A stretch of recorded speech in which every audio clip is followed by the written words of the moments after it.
Well, hello, hello, hello. Oh no, I haven't connected my mic. Oh no. Here we are. Hello, everyone. Hello, Barbieheimers. Hope you're all right. And I hope you had a nice time waiting for me. Apologies for the delay. Can you hear me well? Let's get some confirmations. Let's get settled in. 10 of you are already here, and I cannot thank you enough for being here with me tonight. Okay, before beginning, apologies in advance. There was a sort of, skibidi toilet situation which got out of hand, and I just had to be somewhere else. But now I'm here. But we did change our venues. Fortunately, you can hear me well and you can see me well, and all is well. Let's go, go, go. All 17 of you, all 14 of you, thank you for being here. Are you drinking against a sea cyborg? Drinking, but only mineral water today. Whoa. Okay.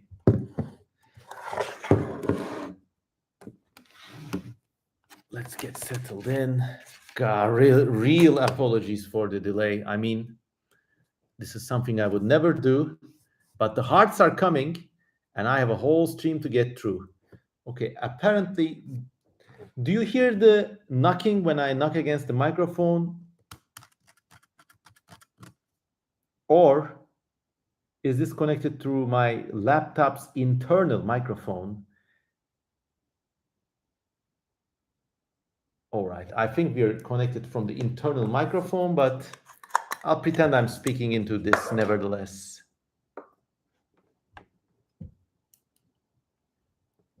Yeah, laptop mic.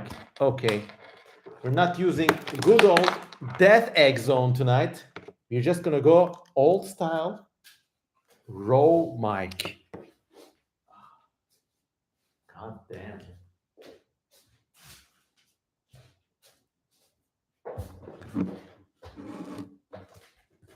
Well, hello everyone. Here we are at a sort of impromptu nostalgia themed stream by yours truly, CM Kozman. And I hope you missed me. I really enjoy having these bi-nightly calls and talks with all of you this summer. And they really inspire me and they really make me happy these days. So, howdy, everyone.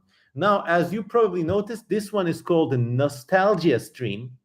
And I really loosely want to theme this around the theme of nostalgia. So maybe right off the bat, before we do our usual roll call, just let's talk about, comment to me about things, games, movies, or just settings which you find nostalgic. And maybe we can use that as a beginning and talk our way through the night from there onwards. For example, for me, one truly nostalgic moment in these days, and I am recording this in the 24th of July, 2023. In these days, if you're in Southern Europe or Turkey, a horrible heat wave has just like done all of us in. I mean, really, there's no room to breathe. You can't think at day. You can't really work. You can't do nothing but just lay there like an exhausted dog. And my mind always goes back to winters in Istanbul in this case, especially in my childhood during the 1990s. And just a few months ago, I was at an art supply shop, and the guy who runs the shop just mentioned he used to run a VHS video hire shop. If you don't know, VHS tapes were a thing back in the year, if you can believe it or not. And basically, you used to go to places like Blockbuster, but in Turkey, we never had chains like Blockbuster. So it was always like mom and pop shops doing this thing. So he told me, like, I always ask like if I meet an interesting person like that, I always ask like, what was your most memorable memory of your trade or whatever? And he told me that actually during one especially cold winter in Istanbul in 1987 and then again in 1993, people stocked up on VHS videos. They bought them by the crate, doesn't matter which movie it is, just give me the movies. Because they knew they were going to be trapped at home under this snowfall, which kind of blanketed the entire streets and covered everything with a like crystalline blanket of white. And all the ugliness was erased, and everybody was home stockpiling VHS tapes and watching them. And that's just like such a heartwarming nostalgic memory, even though I wasn't there back then. That's just so nice. And yes, people are pouring in with their suggestions. Hello, says Jaden. Hello.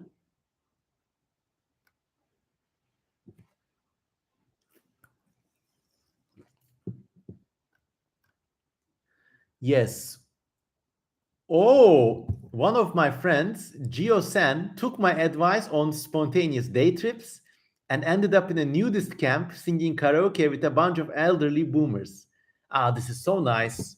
One of the formative memories.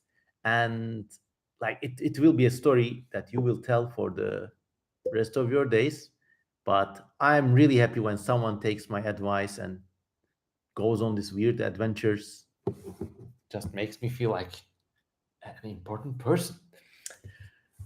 Weedlord says Oddworld, Fallout 1, and Living Without an AC are formative nostalgic moments for them. Yes, Living Without an AC, especially, I mean, I never like ACs that much, to be honest, because they get everywhere and they kind of, well, it's very easy for me to get sick under one. And I'm barely tolerating this motherfucker right here. So in summer vacations, when it was too hot and when there were no air conditioning, I and my brother and my friends used to go sleep on the balcony and just count the stars. It was nice. Oddworld also was a formative game for me. I spent weeks playing the entire game, playing so carefully that I would rescue all the Mudokons. And if you don't know Oddworld, you basically control this character, which is an alien, but he works in a factory that basically uses slave labor for meat. It's really a dark, grim, dark thing. But all the creatures, they're different species of creatures, and they're all like very beautifully designed, and they all seem related to each other. There are things with fingers in their mouths and like weird dog camel creatures. Anyways, and I was so immersed in this gameplay that for me, if one of the creatures died, I would feel if I had killed a real person. So I played the entire game rescuing all hidden people, and I think I was rewarded by a nice animated cutscene for my efforts. Most of you are Gen Z people, so did you ever play Jurassic Park Operation Genesis in the PlayStation 2? My brother, I am a PlayStation 1 generation. Unfortunately, not. I played the Sega Genesis, I played the Super Nintendo, I played PlayStation 1, and then my console gaming days were over, to be honest. Laura Lay says one of their formative memories are listening to 90s Fiona Apple in the car or walking through the science department of the LA Central Library. Ah, wow, nice. Music really plays a formative role, does it not? Hello, Natural History Foundation. 24 people. We really are rocking it tonight. Hmm.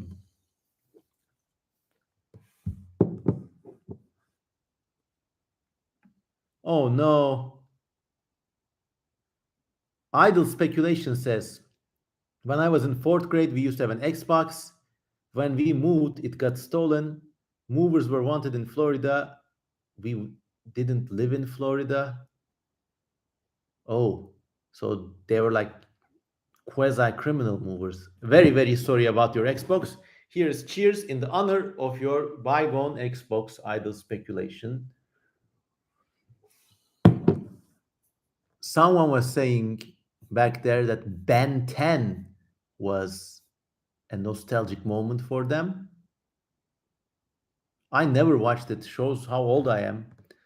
I did have a huge crush and admiration on this one character called Shigo, this green toxic lady with dark hair, bodacious curves, and like lovely, lovely personality. I'm such a boomer that I used to think Shigo was a villain for Bantan because their drawing styles were similar. But turns out she belongs to another series called Kim Possible, which, okay, okay.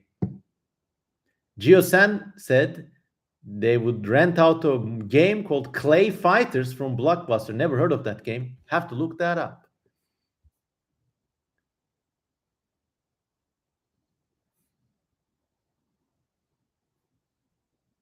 Absent Fish says can't listen to me right now. Well, you'll listen to the stream later on. Yes, there really is nothing more cozy than being under snow in a cozy blanket. No, being under a cozy blanket in a snowy weather. And it's just in my veins these days. But I think heat has its like nice qualities too. Like, remember, I was born in the era when air conditioning wasn't really common. So you just sucked it up. And like one day you would be terrible, maybe not sleep. Some of the other days you just mind and body would learn to let go. And you just like boom, boom, boom, boom, exist. I am on actually a vacation place right now. And before air conditioning, I used to walk like 2 miles to the beach under like 35-degree Celsius. That's like 101 Fahrenheit weather. I just fucking walk. I'd take a towel, soak it, put it on my head, just get out of here and fucking waddle away. Waddle, waddle, waddle. But now we're hooked on AC and I prefer not to walk, but maybe I should.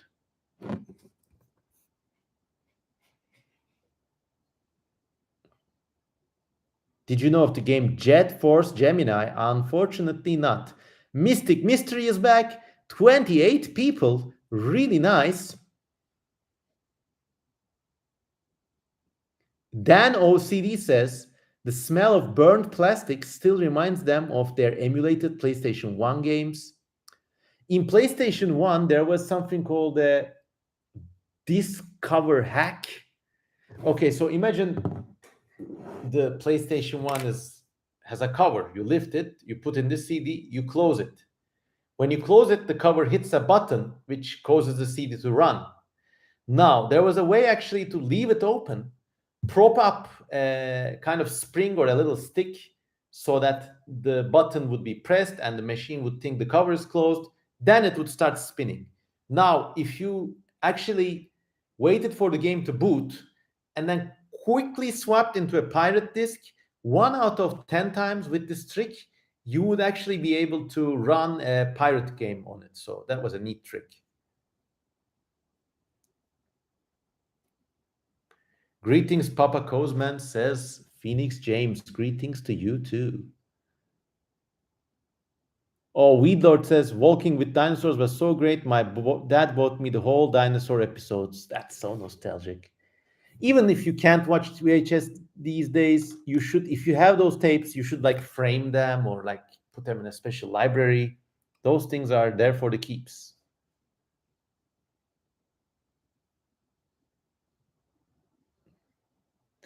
Lorelei says their favorite movies include Robots 2005. Was that the one with Ewan McGregor in it? And The Never Ending Story, of course. The Never Ending Story actually made me cry like a baby. It's like this fantasy puppet universe thing, a bit like The Labyrinth. But a boy goes to a magical land and makes wishes, but every wish destroys a formative memory in his mind. And there's an evil witch who wants to claim his soul. And for his last wish, the boy says, I wish you had a heart too. And the witch just goes like and cries. And like if you're watching with this with any amount of commitment, you start crying too. And also in this game, there were like these like insect machine knight super shock soldiers that they were like really well designed.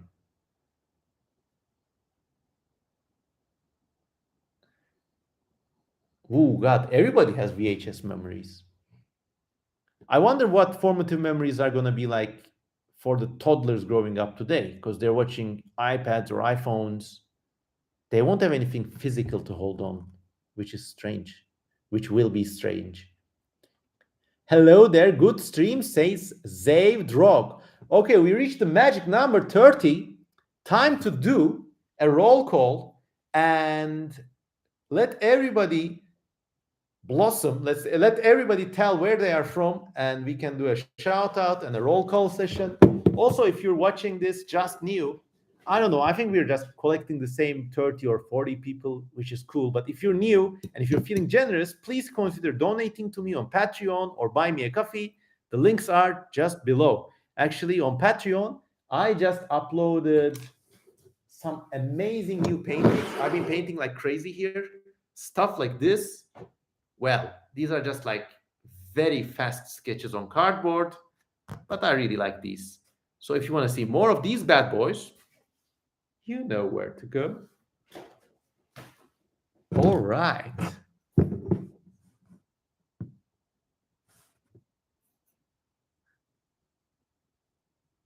We got C Cyborg hailing from Mamaroneck, New York. Oh, where is this place? I'm just going to Google it. It must be upstate. Actually, it's a seaside place. Wow. Looks like a nice town. You live in a great place, man. Just near the Connecticut border. Wow, okay. Shout out to Mamaroneck, Southern California, SoCal, from northern Israel. Small village surrounded by forests, boars, and Roman ruins. Nice. I didn't know boars lived in Israel. We got friends from Texas, represent. We got Chicago, another Texan friend. We got more friends from Texas than all of Turkey, which is such an honor. Such an honor, everyone. We got Switzerland, Helvetia. Hello from the UK. Hello, Houston. We got Sao Paulo, Brazil. We got Benny from Germany. Mystic Mystery is in a vacation, and the town is called Condom in France. All right. Probably it's pronounced like condom or something, but I need to look at this place now.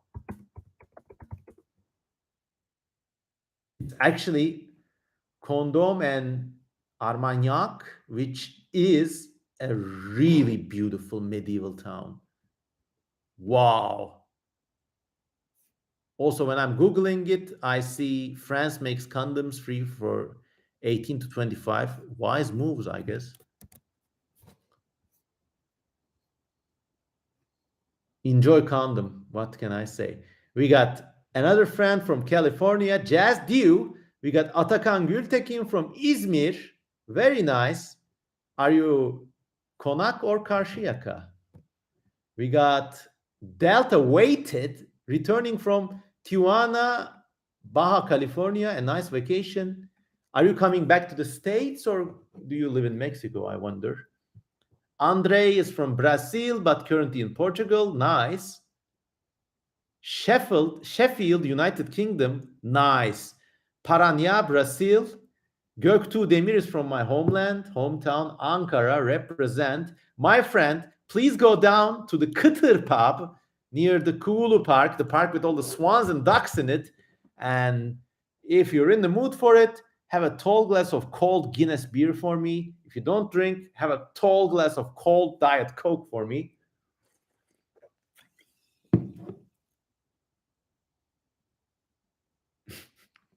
Mystic Mystery says the town of Condom in France must be really safe. Yes, they don't let sperm in, that's why. Şerefe Göktuğ will have that drink in my honor. And closer to Konak, yep. Shame on 35,5, please. Yeah, I think that's a riff on the temperature. Idle speculation is on vacation in Washington state, I guess, and bears are going and raiding their garbage for food. They must be chunky bears. This also happens in a Turkish city called Malatya, which is like a big, well established city. And because it's a big, well established city, they have a dump. The problem is the dump is in a prime bear habitat in some hilly mountains.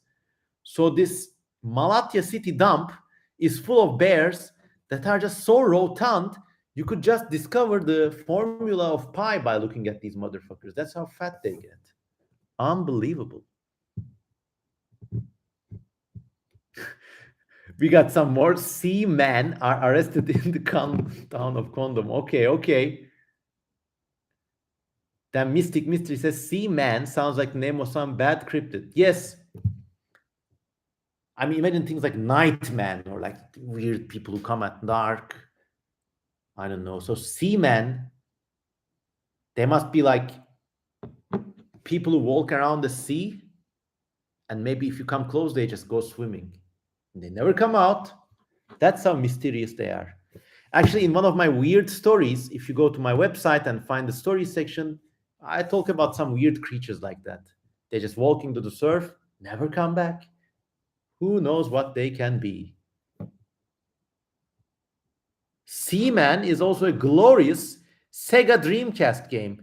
It seems to me that only a platform like the Dreamcast can have a game like Seaman. I'm going to look that up now. Yeah, I'm on. Oh, it's that game where you have this fish with faces and they swim around. That's one of the strangest games ever. Whoa. Let's check some messages from other platforms.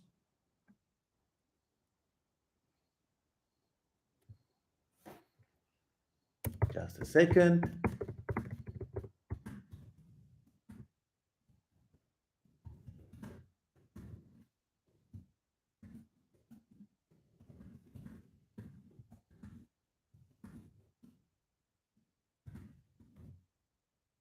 All right. Yep.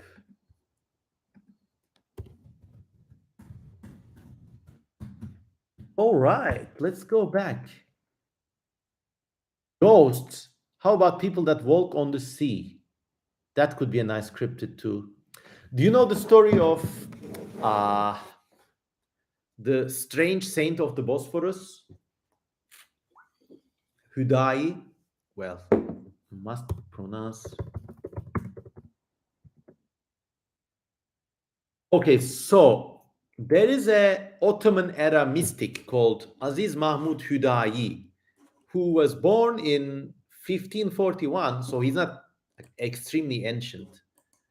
And he died in 1628. He basically lived during the heyday, the strongest time of the Ottoman Empire. Now, among other things, this guy is credited with many miracles, which also include walking from one side of the Bosphorus. And if you don't know, Istanbul, the one capital of the Ottoman Empire, it's bisected by a seaway called the Bosphorus. Half of the city is in Europe, half of the city is in Asia. So this guy, Aziz Mahmud Hüdayi, was sometimes seen walking from one side of the Bosphorus to the other, a bit like another historic prophet figure, Jesus, interestingly. He would walk from one side of the Bosphorus to another. That's how learned and mystical he was. But those years during the Ottoman Empire, a lot of mystical moments and mystical people arose in the Ottoman Empire. So that's just interesting. Mystic Mystery came up with an amazing cryptid called the Scary Man, and he's very scary. Okay, yeah, this just concludes cryptozoology. It's the most cryptic cryptid ever.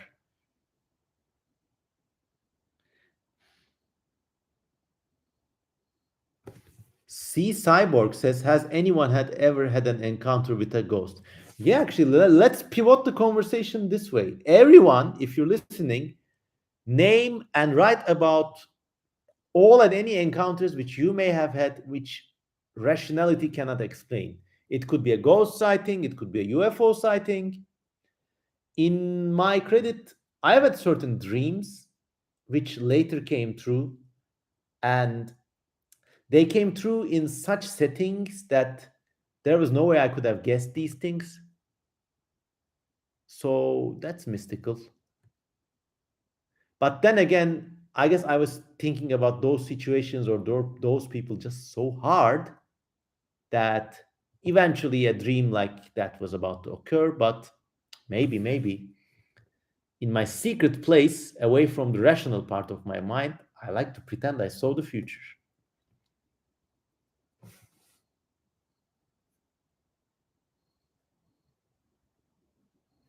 Oh, many. Sedat Peker'in yeğeni says, I lived next to his tomb in Üsküdar, the tomb of Aziz Mahmud Hüdayi, who walked across the Bosphorus. He lived next to his tomb in Üsküdar for years. That place is actually a really sweet place to go. The architecture is beautiful. It's really quiet, calm, laid back. And there's just something nice to be had about, well, visiting a place in which people still visit out of heartfelt belief.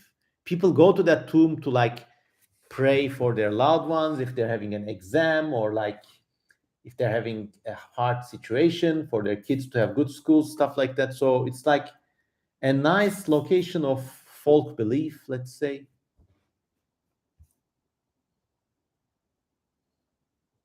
C Cyborg says, I saw so many ghosts, but I did not know at the time they were ghosts.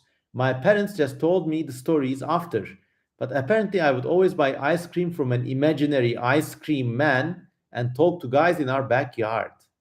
How did the ice cream taste like?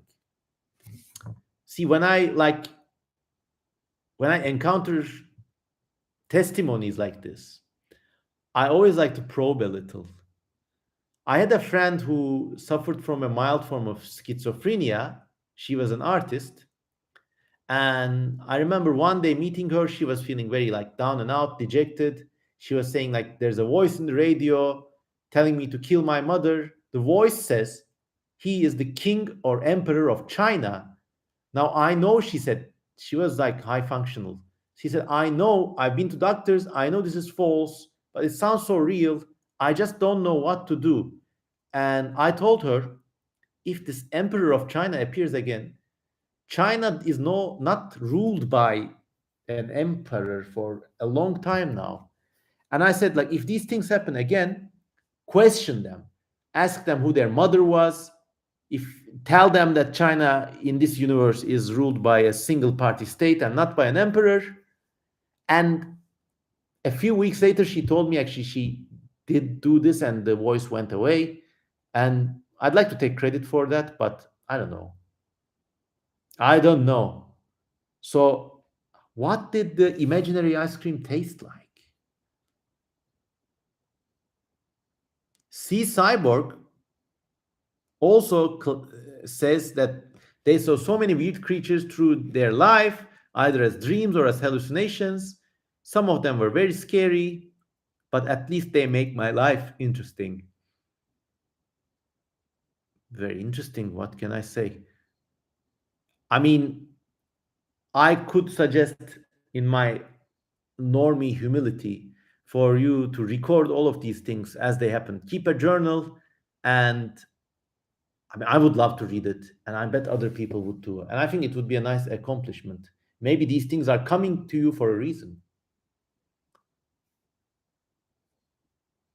A few years ago, my friends and I went to nearby woods, says Stupid Old Tomorrow's fan, and heard a weird scream that did not seem human.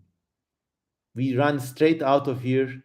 Yeah, there are some Stephen King books where he talks about stuff like this, and it just like, mm, I mean, America is a big ass, weird, scary place, huh?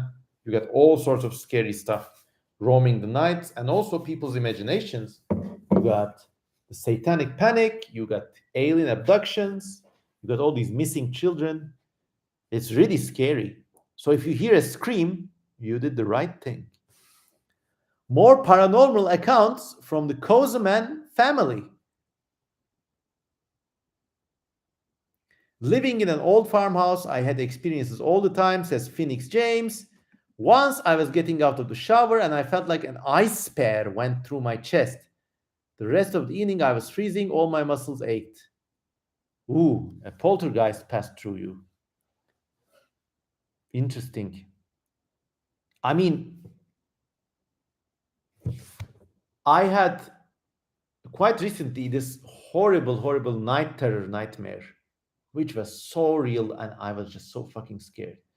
I was sleeping in the bed alone and I just felt a presence approach the bed, kind of like not pass over me, but like come next to me.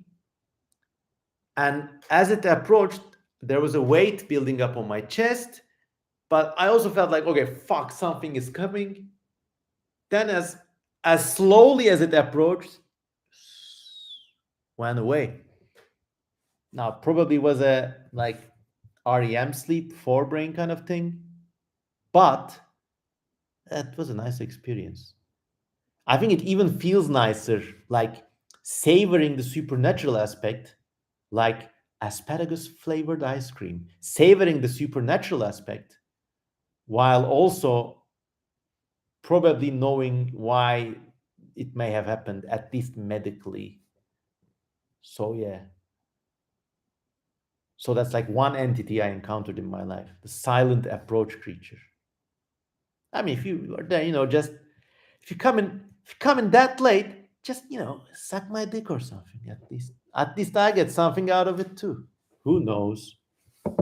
Could anyone read me? Says Praetorian Rex. Yes, I read you. But did you write anything before? I don't know. We got so many comments accumulating. Thank you. I'm so honored. Oh, this is so sad. My condolences, my friend. All Tomorrow's fan says sometimes I feel like the ghost of my dad is still around. I'm so sorry. Ömercan Balandı says have a good evening abicim. İyi akşamlar. I'm actually imploring my Turkish friends because in our part of the world there are a lot of weird paranormal stories that kind of get glossed over as jinn stories or hayalet hortlak or peri stories. But if you dig them deeper, they turn out to be these really amazing phenomena, like in the same level with the UFO folklore in the United States. So Turkish followers, if you had any weird jinn stories, now is the place to tell them. This is no longer the nostalgia stream. This is the paranormal share and care community hug circle.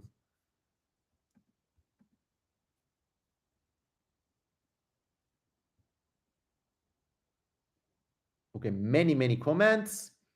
I'm just going to pick and choose. If you get neglected, just let me know. Remember the friend who heard an unnatural scream? Phoenix says maybe it was a mountain lion. Yes, those things sound quite inhuman, but also good that you hold us because those things are also predatory.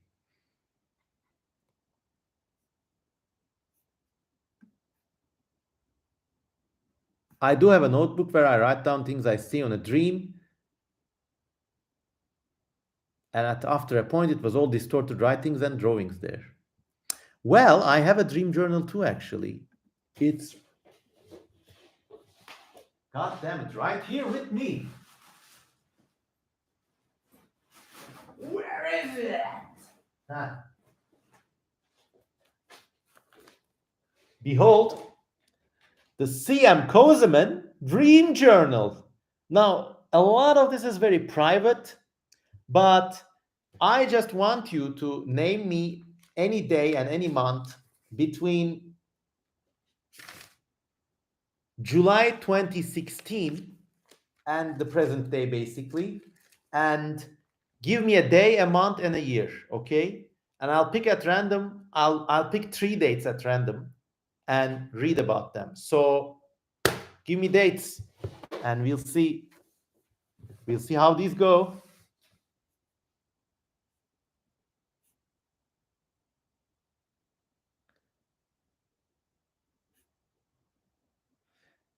Any opinions on Spec Evo Project Serena? I think this has become a running joke in this channel. Every stream, every question time, I'm asked about Serena, and every time I say Serena is a really great project. Dylan Badra is a godlike artist. I actually look up to him. Very talented. and also very like a sentimental project too. There's some really nice stories there.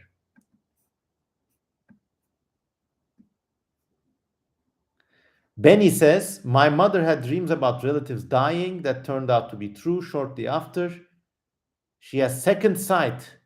If you are of Scots Irish background, those people believed in something called the second sight, which is basically some people have this ability to see into the spirit world and maybe even talk to them. There are even like fringe theories saying that the second sight came with the Scots Irish to the New World and developed there into a whole new spiritual renaissance and became the UFOs and gray aliens.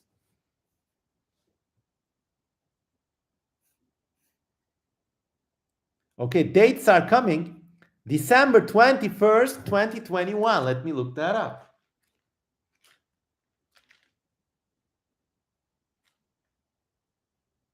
Whoa.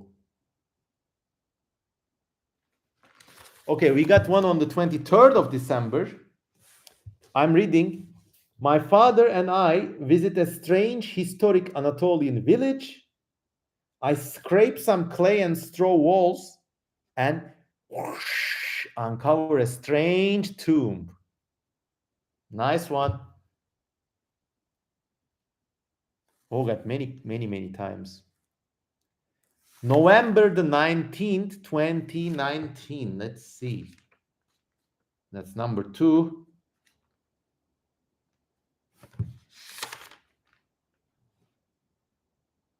Whoa, okay. I had many dreams in the 2 nights around that, so it's a 3-day and 1 entry.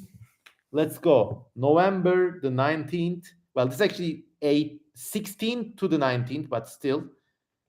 In one dream, I see this tiny, shriveled, wizened old man, boneless like an octopus. He can flow through cracks and keyholes, steal state secrets. Turns out he's a spy employed by the MI16. New character unlocked, everyone.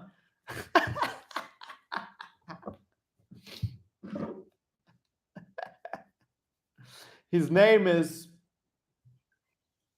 David British. He's a wizened old flesh, can flow through any orifice and take possession of any record. New character unlocked. Many more dreams. Okay, from that date.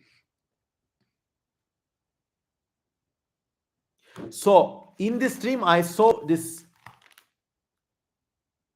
flowing British wizened old man in conjunction with a 3-meter tall golem like figure.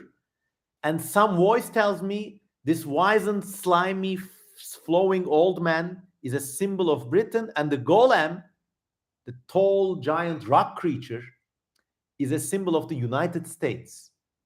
Apparently, it was a political dream. All right.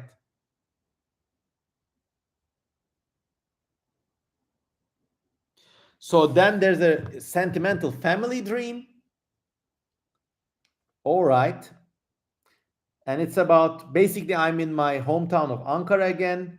I'm in a overgrown like demolition site. Turns out this was the house where my grandfather used to live.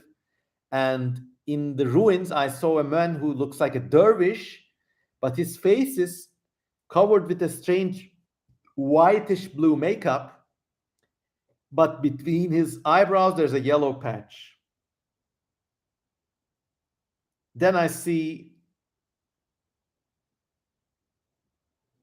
a succulent plant growing with purple hand like fronds.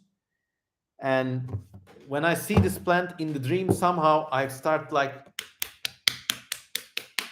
slapping my chest and my abdomen. And apparently, if you look at this plant and do that, it cures you. So, there. These are that dreams. So, one more date, okay? GeoSand gives me the date October 10th, 2013. I'm sorry, this record only starts from 2016. Oh, my microphone is glitching. Did you miss everything I said?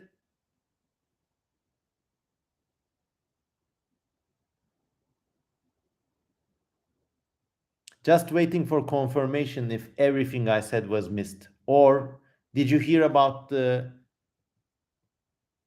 slithering British spy guy? Okay, okay, good. They could hear everything. Okay, final date. Fernando Katekaik says May 10, 2019. Let's look it up. You're very lucky. Sometimes these dreams, oh boy, they get out of hand. They get really kinky. No one's has hit up on one yet.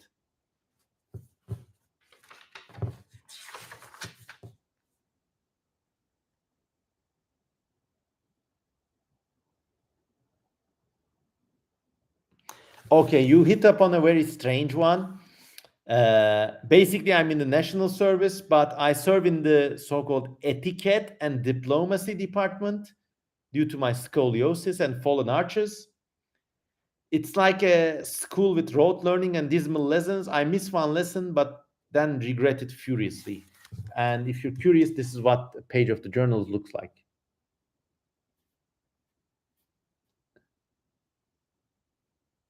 Just drink it in. Okay, this is it for dream stuff. I'm just gonna put this back. Oh, daddy.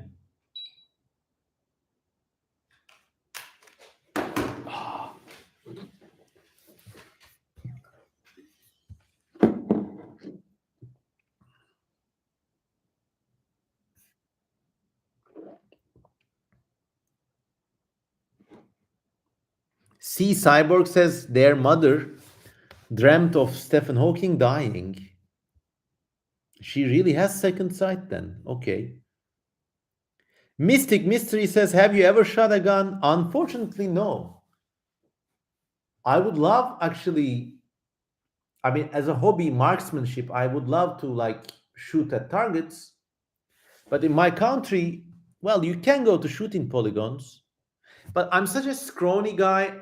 I I like to shoot like those like tiny calibers that sometimes idiots think they can never kill people. Point 22. Yeah, I like those. Like I could burn 1,000 rounds very easy. If I lived in the States, I would go to shooting ranges and just have a sport. But I don't think I would have a gun in my house.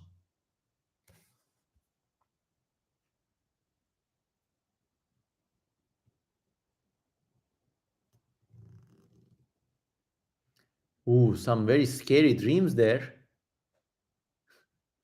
Death by Proxy says they dreamt they had a cat called Maxwell and he got washed in the washing machine. Isn't this about that cat Maxwell, the cat meme with the like low polygon render of this dark cat, kitty cat thing? Interesting.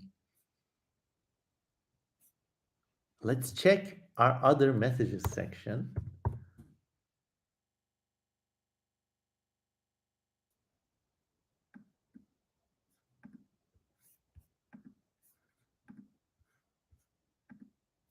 Totoro, Totoro, Totoro, Totoro. Geosan says, I predicted a friend's death and he's currently missing. Oh, I hope you went to the police about this. Like, seriously.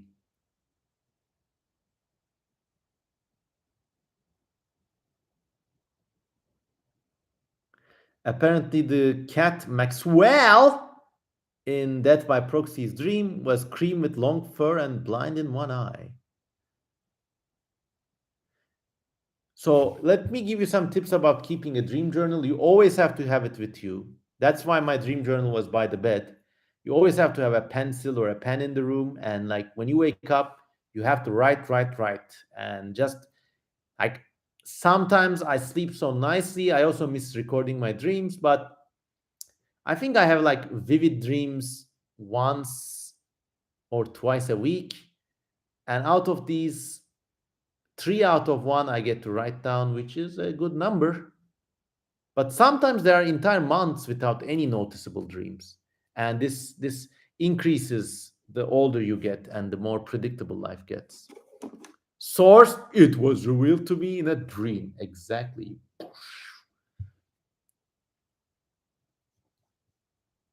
We segued from paranormal stuff to dream stuff, which is nice.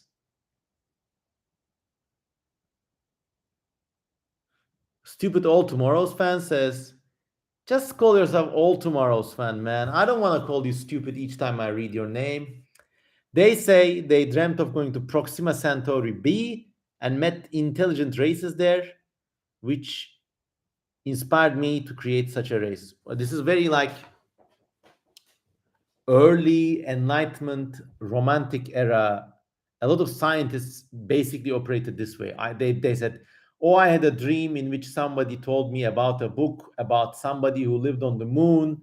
And most of this was just kind of like basically a complicated trick to avoid censorship.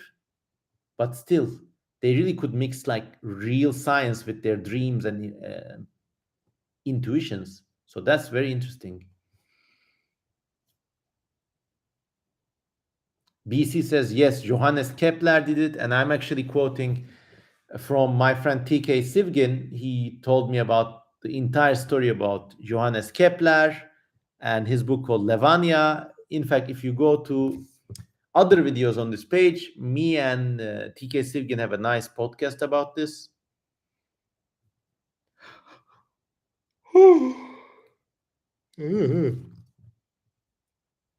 Oreosaurus is telling about the void and like nothingness or void creatures. We're 34 people listening. Thank you, all of you, by the way. These numbers keep going up, up, up, and up and up.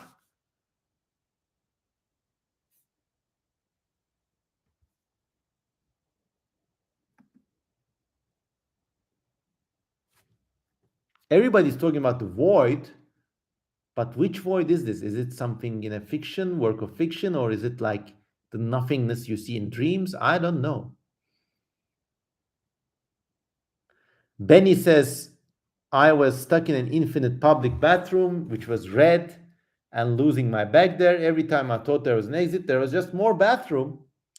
Well, look at it on the bright side. At least you'll never go thirsty. You'll just drink out of the toilet or maybe from the taps, and you'll be able to shit. It will be sanitary. Imagine if you were trapped in the back rooms, no source of water, you would die of thirst very easily.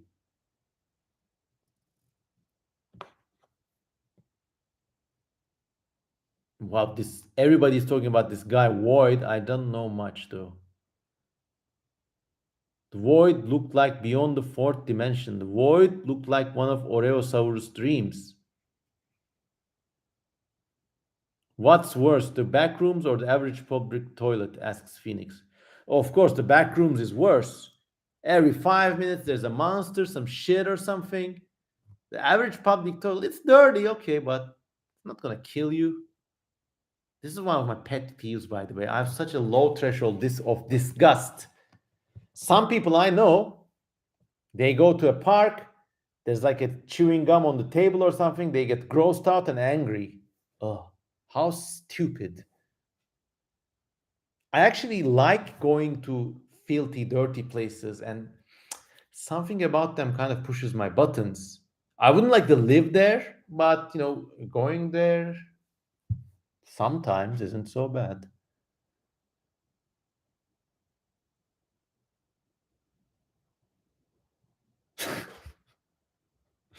I had a dream where Puss in Boots was a news reporter. He was crushed by a bridge and died back in 2015. And I guess the bridge was collapsed by the moatman, huh?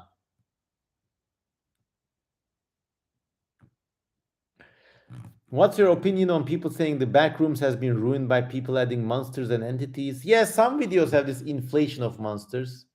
But my go-to head canon for the backrooms lore is, of course, this one amazing video channel, YouTube channel, Kane Pixels. That's Kanepixels. Kane Pixels. I think his videos, like they are the back rooms for me.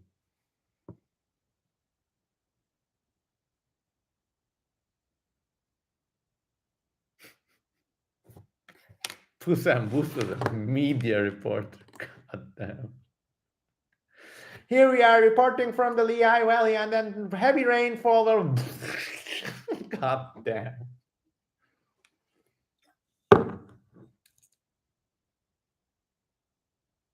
Sinedo actually comes with an amazing dream where they were in an aquarium and one of the tanks was filled with pitch black water, and he wondered what kind of deep sea creature lived in there. It's one of their favorite dreams, one of mine too. I love these aquarium store dreams. I have them too sometimes, and I see this like weird aquarium shops, sometimes with like neglected fish tanks that haven't been like cleaned in 10 years, but somehow there's a creature there that's clinging on to life and it's like looking at me. I love those dreams.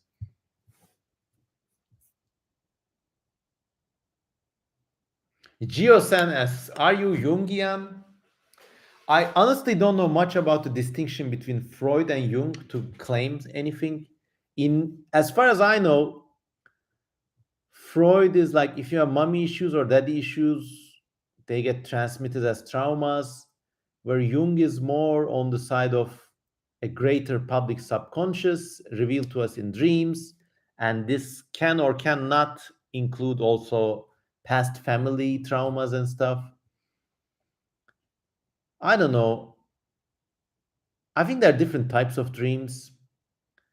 Like, I think like 2 or 3 times in my lifetime, I had these like really prophetic dreams in which like they changed not only the way I felt, but they changed the course of my emotions afterwards.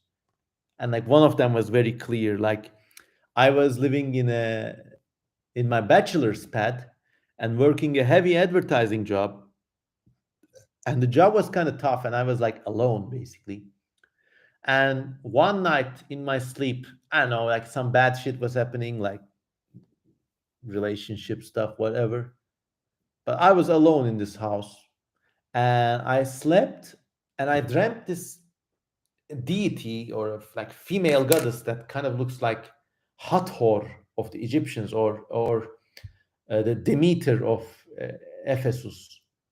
And it was like she had this like thin waist and some crown like thing on her head, and it looked like she was made out of negative material, so she was like dark, but not dark skinned, like dark energy. But somehow this yellow color emanated from her, and it was so soothing, and it was like so relieving.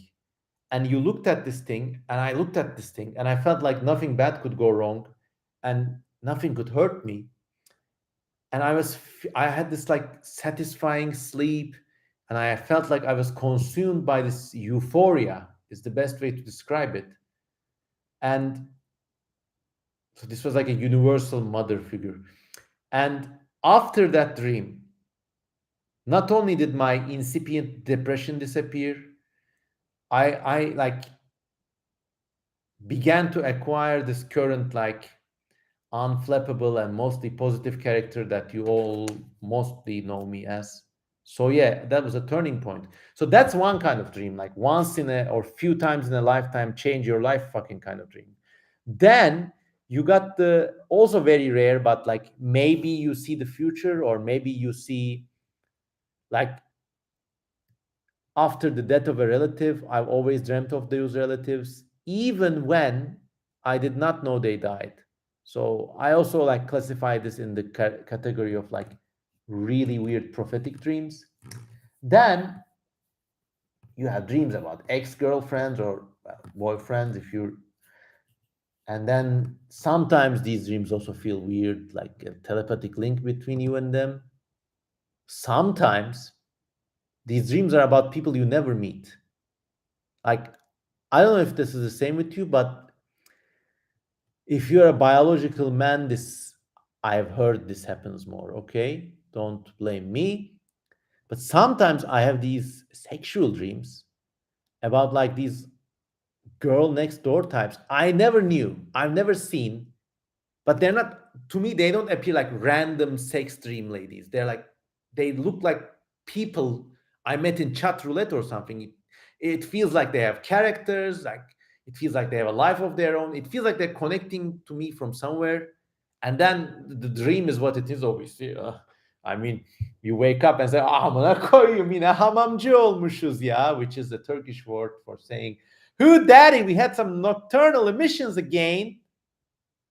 Yeah, those are strange. I don't know if you have them too.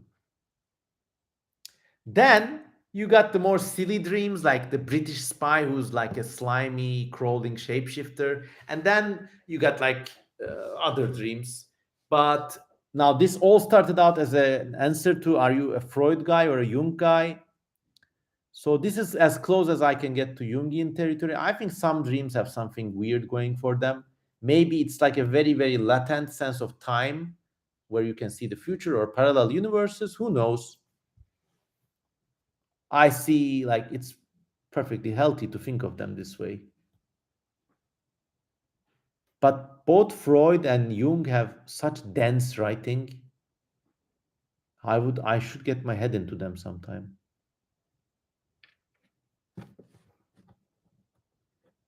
Mystic Mystery says, what's my cat staring at?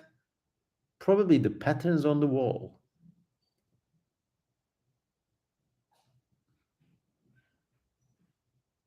Benny says they had a dream where they were in a castle and they could control what was happening in, and apparently this was a pivotal part of their transition journey. Well, good on you. Benny's moving castle.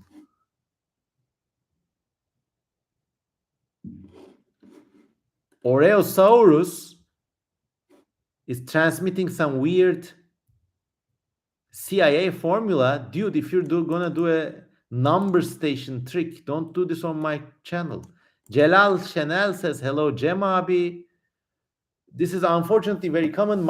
Sometimes I say CM Kozeman is my moniker. Now people read CM as Cem, which is another name. But my name is not Cem, it's Cevdet Mehmet Kösemen, and the CM are initials. Geosan says, you hit it on the head. Jung focuses on archetypes like the Great Mother. Okay, maybe that was her. Mommy, Milky, Milky, give me the yellow milk. Oreosaurus says, I keep getting formulas in my dreams. I don't know what they do. Was that such a formula?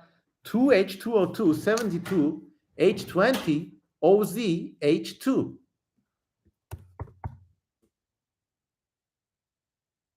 I Googled that. Sounds like a hydrogen peroxide solution. I think it's a code telling you to bleach your hair, man.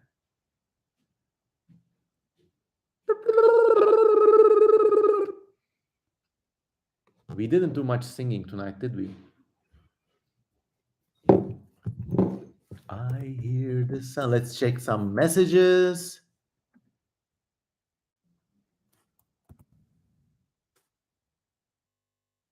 You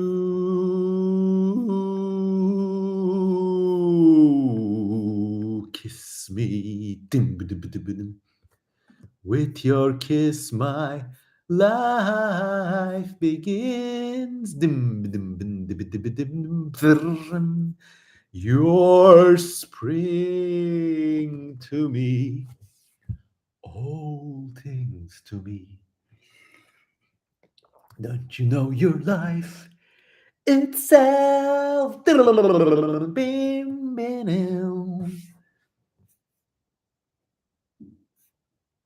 I'm recommended to sing. Oreosaurus at this point is just sharing like hacked keygen codes for like bootleg Photoshop or something. Celal Shenal says, what was your job, bro? I have several day jobs. One of them, the one that pays the medical insurance, is a copywriter for a well-respected PR firm. I'm very happy to be a member of that family. And I also do freelance copy editing, copywriting, and due to my rare and mysterious English language skills, I also do some translation and localization work. That's also good when it comes. I'm also a cover designer for a publisher of history books, and then I have this channel and your Patreon donations, and then I have um, I sell art basically when people want to buy it from me, and when that happens, that's a windfall. Ellie Brooks has joined in from rural Pennsylvania secretly only for the singing. Made it here just in time.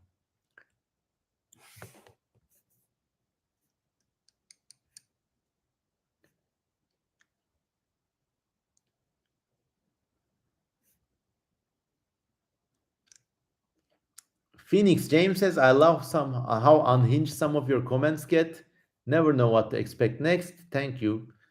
I try to like keep it funny, keep it spicy, but also keep it civil. Sedat Peker'in yeğeni says, yes, CM Kozaman, the M in Kozaman is Mehmet. You can make it Memo, like Robert becomes Bob. So you can call me Memo. Do you still sell art, says C Cyborg? Yes, I sell art. Just go to my Patreon or my website or like hit me up on Instagram. If there's a painting you like, let's speak. Solon says, when I visit Istanbul, I want to meet you in person. Please, I actually regularly meet my fans and friends. And like dead drop cold call meetings. If you just say, hey, I'm in Istanbul, call me up. I'll buy you coffee, tea. I'll actually show you all my best parts of the town, which are like places not many people know. So yeah. Mystic Mystery says, paint me a grilled cheese sandwich and I'll buy it. I'll take you up on that bet. Oreosaurus says, delta, iota, omega, epsilon, xixxc. Oh, come on. What the hell? I'm going to Google this code.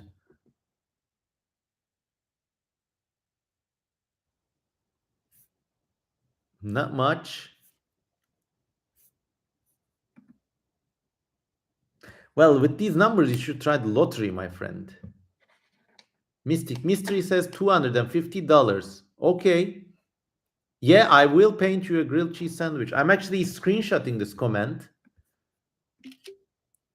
I will get back to you with the painting.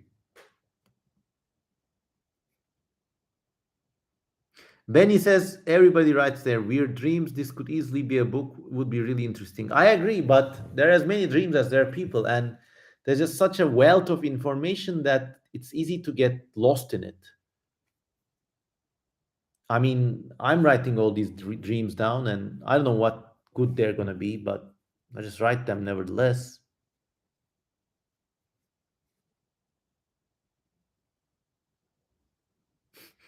Oreosaurus had a dream where there was a glowing omega sign, and then they got flash banged. I'm sorry. I'm sorry. It's not my habit to laugh. You're the-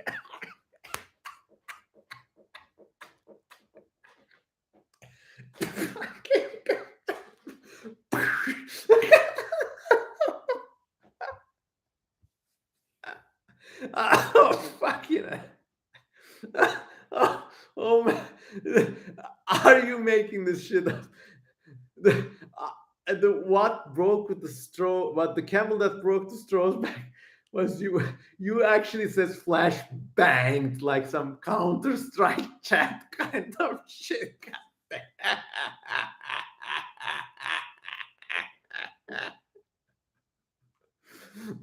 Man, he saw this, had this dream with the code and the Omega. It's like a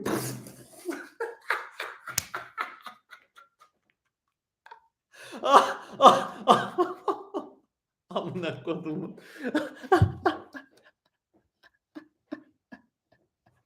Oh, oh man, you're a hoot.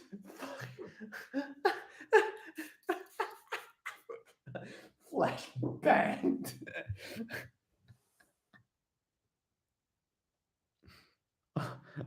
Look, don't get me don't get me wrong. Wait, I'm not making fun of you.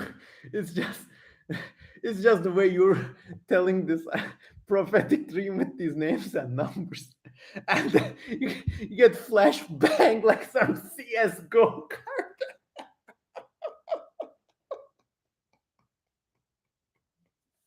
Sis atıyorlar OC amına kodum. Oh, oh. Oh, that was I hadn't laughed for like that in a long time. It was just peak surrealist humor, man. Thank you.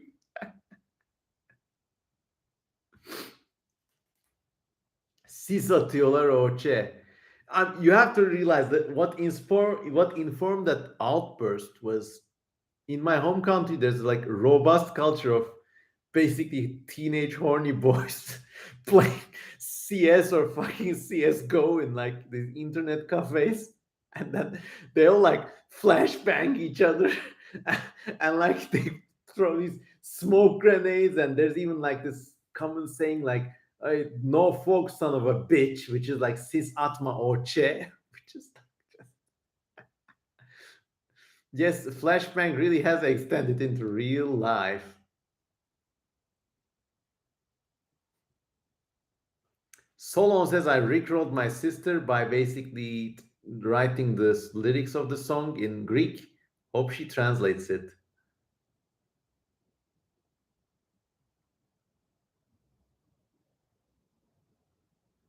Story of Arachne, but told from the eyes of a real insect. Interesting. Yeah, I laughed so long, and I don't really laugh like this. I mean, when I laugh at something like a joke, it's really like maybe half that length, but there's just something. Oh man, thank you, Oreosaurus. You really made it tonight. Like really, you made my night tonight. I mean, if you hadn't given me all these weird dream codes and like these like anecdotes before, then it probably wouldn't be that funny. But then, yeah,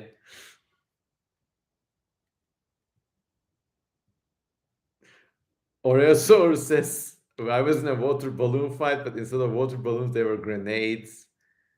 Yeah, now you're just fishing for laughter. Mystic Mystery is gonna jump scare their cat. Okay, okay,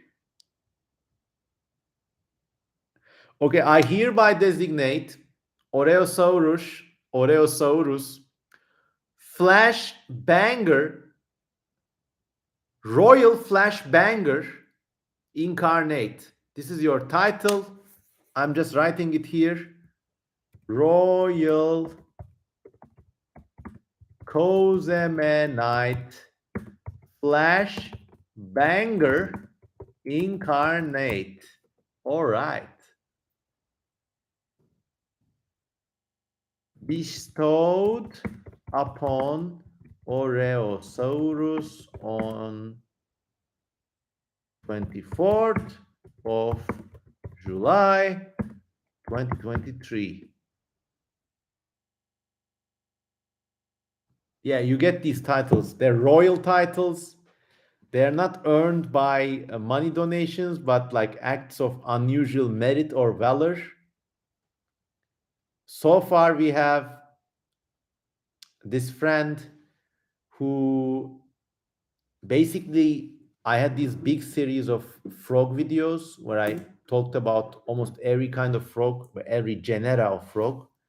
And this heroic guy, I can't remember his name, but I do remember the title he has. His royal title is Batrachonomator, which because he made timestamps for 8 videos, all of which were over an hour long. So he like really did God's work there. So I don't know if you like make interesting stuff like this. I have royal titles for you. We have Batrachonomator, we have Oreosaurus, Royal Flash Banger Incarnate, and I don't know. As the lore of this channel grows, I'm sure there will be more titles.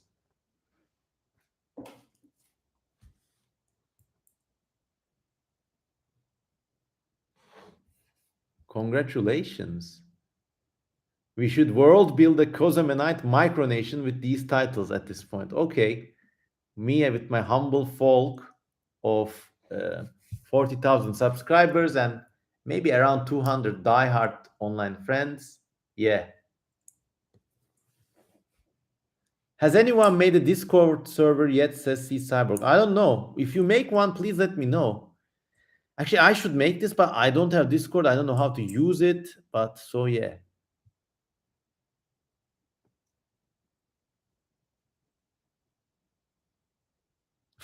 Achievement unlocked. Good time giggles make Papa Cosman laugh with one flashbang. Delta Weighted says, I want to make the Cosmonite flag. That pattern already exists. It's the decal I use in my website and all my social media accounts. Let's see. What else do we have? Well, well, well. What have we here? Santa Claus. Oh, ooh, I'm really scared. So you're the one everyone's talking about. You're joking. You're joking. This can't be. Nah, you're joking me. You gotta be. Nah, nah, nah, nah, nah, nah. Oh, that's the Oogie Boogie song. Orny says, "Do you know about the Wakanti mouse? Is that the mouse with the ear grafted on its back? I think that's the one." Weed Lord says, "Wait, let me Google Wakanti mouse first." Yeah, that's the ear was actually not a human ear, but it's basically a scaffolding of cartilage. And this experiment was basically to see if cartilage could be cultivated on lab animals before transplants. But the image is so grotesque, it quickly became a kind of poster child for anti vivisection and anti animal experimentation movements, and it was really sad. Geo-san says, do you do art critiques? Yeah, but which art? Like, if you can maybe mention a painting or a work of art right now, we can see what I can say about it. Can you sing in Turkish? Says Read Lord. Oh, of course. What can I sing you?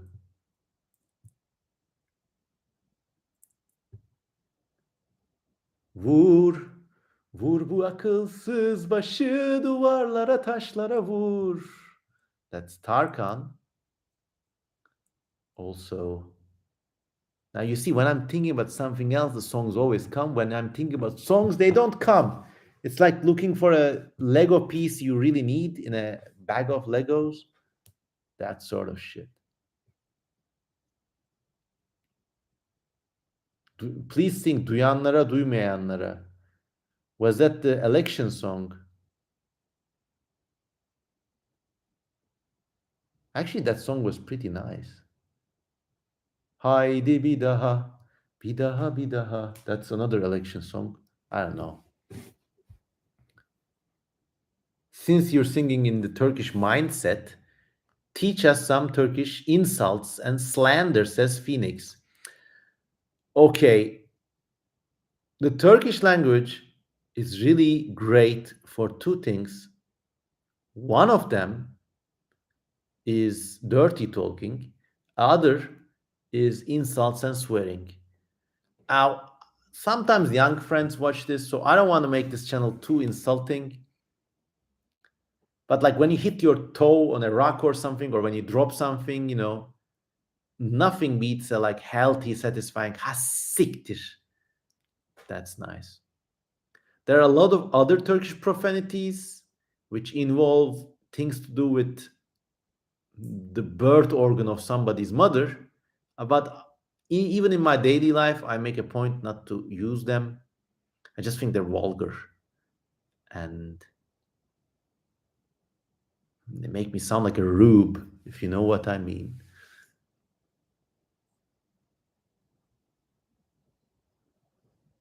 What kind of sign language do they use in Turkey? I don't know. I don't know. Other Turkish insults. I mean, I've rarely had to insult people. Mm, usually, I don't know. When I do, I try to make offhand insults. Like someone says, "Oh, I don't understand what you're trying to say," and I would say, "Ah, ona ne şüphe," and like, "Oh, I'm certain you don't." And like, he probably, I don't know. I'm not a very confrontational guy, and like insult words, come on. Turkish language has a great actually repository of slang. And I actually have, I'm a big collector of Turkish slang dictionaries. I wish I had some with me. I could show you. But like, they have some really bizarre euphemisms for a lot of weird things. Like, don't ask a woman her age and a Turkish person what the actual meaning of eating somebody's rice means.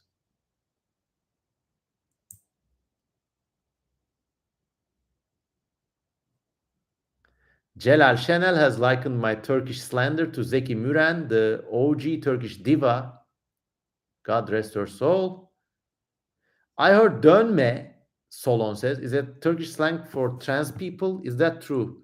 Yes, dönme is also used for members of my ancestral community who were followers of Shabtai Sevi from Judaism into Islam. It means convert or a person who has turned. Since dönmek is the core verb, the dön means turn. Döner is the turning thing because it's a turning tower of meat. Dönme is the one who has turned religions or changed sex. As far as insults go, I don't know, even if in reference to trans people, it does not sound to me like a terribly rude word.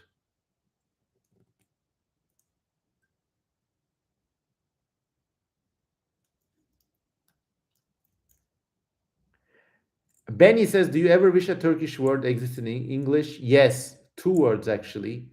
One of them is a phrase, kolay gelsin. You see somebody working, like they're sweeping the floor, or like they're in your office also working on some stuff. You always say kolay gelsin, which means may it be easy.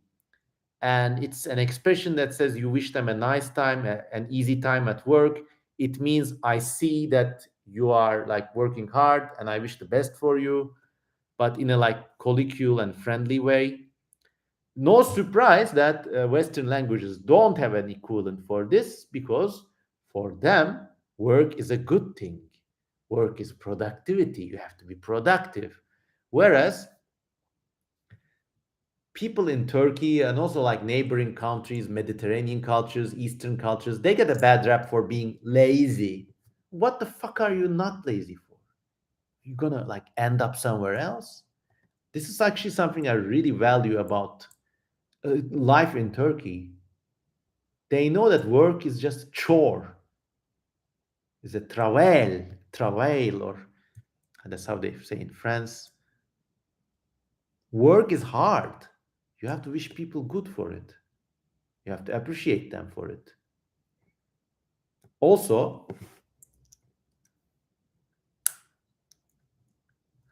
also another Turkish term I wish existed was like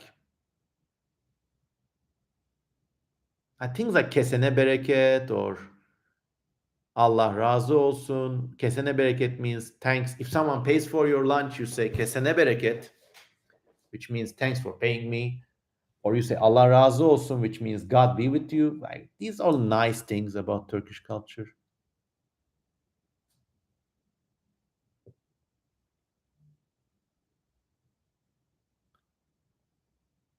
Weedlord says, "Ah, you're Jewish." Well, my family is registered as Turkish, and so in our IDs we are registered as Muslims. But I did a DNA test, and it's like 60% Sephardic Jews. In my family, we knew there was something like this. Also, like, come on, look at the face. And like, so when I'm out of the country, I always say I'm like a ethnically Jewish, secular Turkish citizen. And that's that. That's the deepest I go into the sea of murk that is identity politics.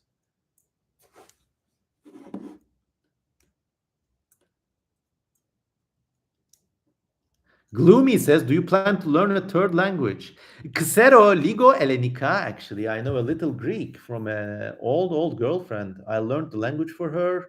I can read the text, and I can like read signs, make conversation. Uh, Mia tavola per dio adomo paracalo. A table for two people, please. Also, ich weiß kleine Deutsch. Very, very little though. I mean, it's like most of my XPs are concentrated in Turkish and English. Oh, there you be making a Discord server. Thank you. Add people's titles, please. Also find the Batra Konomator guy from the frog videos and add them too.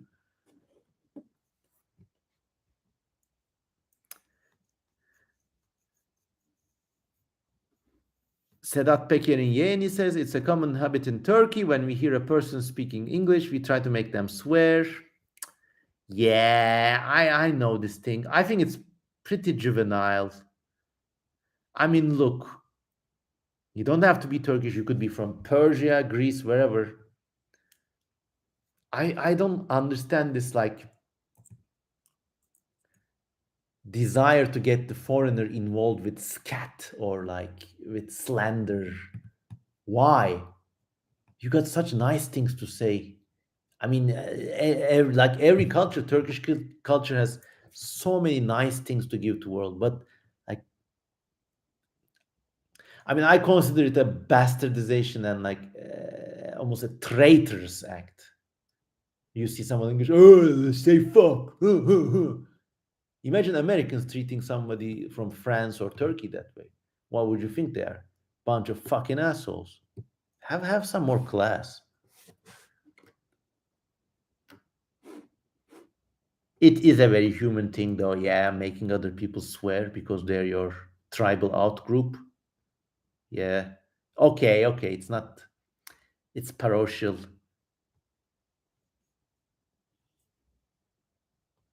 Yeah, yeah. Oreosaurus says your role was the flashbanger. I'll write it down in the comments when the video is public and the stream is over.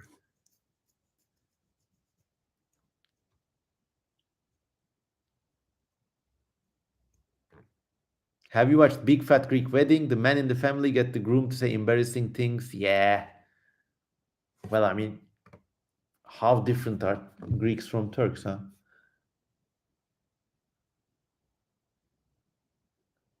Felidaya says, growing up, I always have employees and I thank them and I say, have a good day, hope it goes quickly.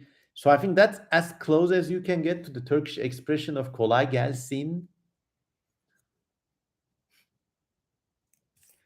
Puerto Rican Julian Torres says, I'm Puerto Rican. Everybody asks me how to say swear words.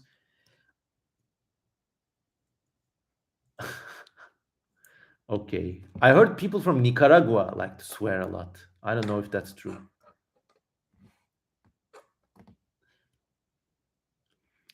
Solon once received an insult on Discord saying they're as cooperative as a Turkish ice cream vendor. It's because of these guys with sticks that try to sell you ice cream, and it's like a game where like you try to grab the cone, but they yank it away from you.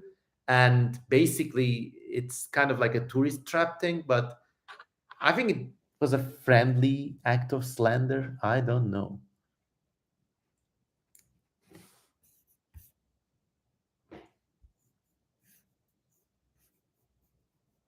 30 people. Wow, we got a like real nice following tonight.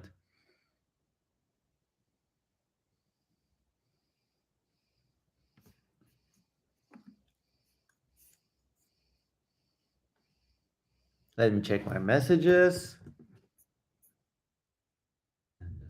Tune out for a bit.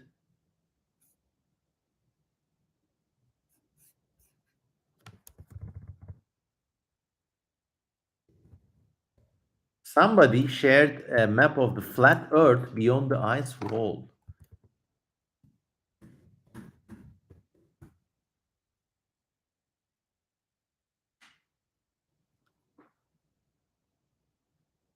The way you say Oreosaurus might be my new favorite thing. Another message. Okay. Okay.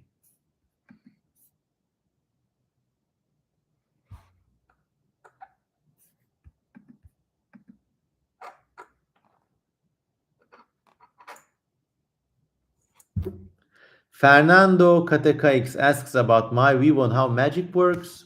Didn't I answer this question in the last stream?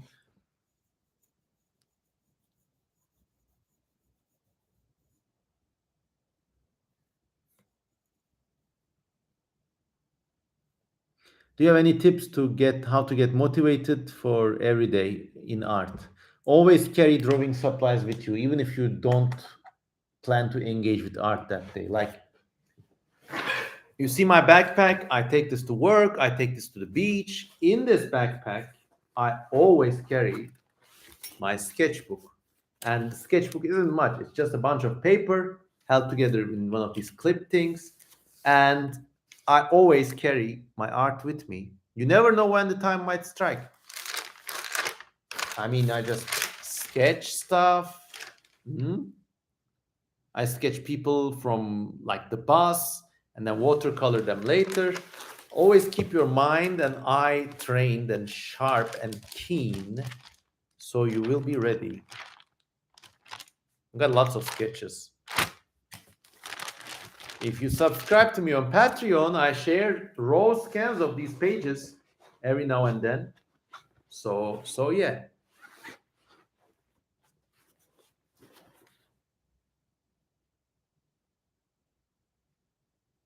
Ornis and says, me and Art had a messy divorce, but we talk on occasion. All I can say is, who kept the cat? Oh. You just have to like ask yourself, what did I do for my art today? It could be something little, some like stupid sketch, like, but you have to do something every day. And the best way not to get demotivated, in my humble opinion, is to carry a physical sketchbook and not to have a smartphone. You can have a computer and check it every now and then. It's not the same. Smartphones really destroy your attention span.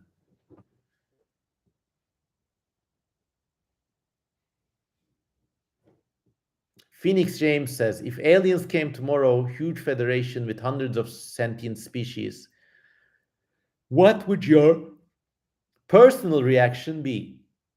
I would say, wow, I don't have to deal with this shit anymore. Shit being our everyday cares and struggles. We got new cares and struggles now. I would be so happy. Julian Torres says, ADHD makes difficult drawing, makes drawing difficult. Any advice? All I can say is if you can't let go of your smartphone, try to create this like art date for yourself, where for like 3 hours, give your smartphone to somebody else. Have no access to computers, just pieces of paper and a pen, just draw. Be alone with those supplies and nothing else. Then you will start drawing.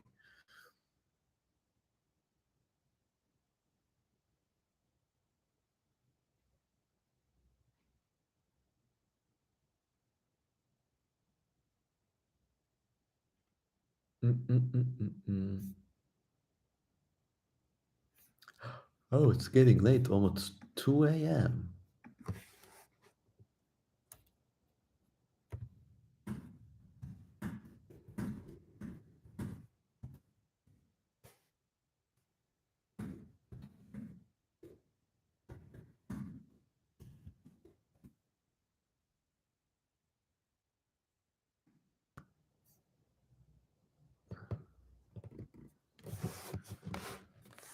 Fernando Katecaik says, I liked your post about infinite grasslands and ocean sized lakes. Yeah. And apparently it's similar to Minecraft. Okay, so I think everybody knows this trope about like this infinite flat world ocean with a surface area thousands or even millions of times the surface area of Earth. And it's like a big blue lake with maps of different planets thrown in it, like little islands. I dreamt of an inverse of that scenario. and try to imagine just one huge grassland with all the world's oceans splashed in there like little lakes. And well, it's like the Great Lakes region, lots of lakes. It's like the map of Canada, lots of lakes, but each lake is like 5 times the size of the Pacific Ocean. And each little like a promontory or curve or bay in those lakes are actually continents. So that's a nice thing. Now, in that scenario, you could have actually like endless grasslands, and you could have trains and like people like Mongols or Turks, horse archers. You could be able to like, you could ride the horse from Isfahan to Chicago, I don't know, and then to other planets too. You could like literally mount and blade your way across a multi-species universe. Now, I always find that very, very strange. Cyborg says, imagine the birds that live there. Yeah, unbelievable. There could be like dragon-sized snakes in these infinite grasslands, lots of grazing animals, like imagine building-sized things, but they come in herds of tens of thousands. Unbelievable. Titanic bison-like creatures. You could have like strange vehicles that are kind of like the cross between trains and sail ships. So because these planes, they would have huge weather systems operating around them, like the Tornado Alley. Whoosh, there's like sail-driven trains and stuff. Really nice.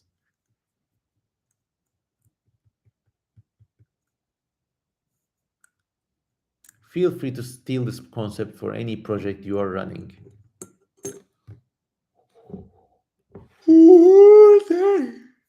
Oh, this was a nice stream. You really made me laugh.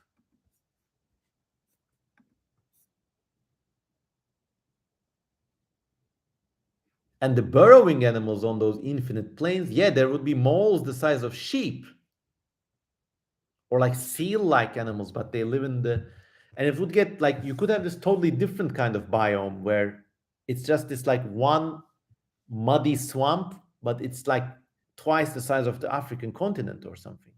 And you could have these like swamp sliding creatures and stuff. Dune with soil instead of sand. But not just that, the surface area is millions of times the available surface of a single planet.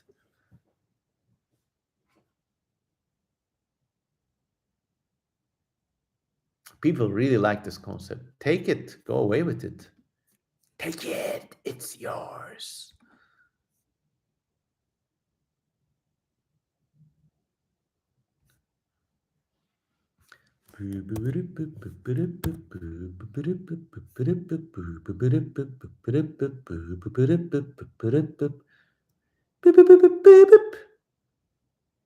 Would pollution even matter in that infinite grassland? Oh, let's talk about the infinite grassland then. Depends on the civilization. I mean, in that setting, you could have countries that are like the Soviet Union, but their domain encompasses areas like 10 times the area of Earth.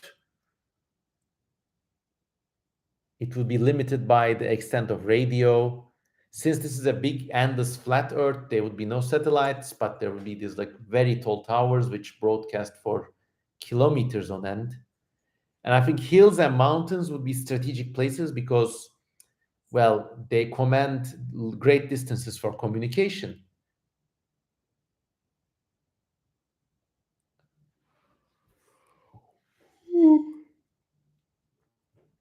So imagine this grassland, maybe the size of Uranus. I'm not kidding. There's like one volcano, like Mount Klamath or something, or Mount Shasta. And everybody covets this mountain because they want to be able to send signals to other shores and stuff. Interesting.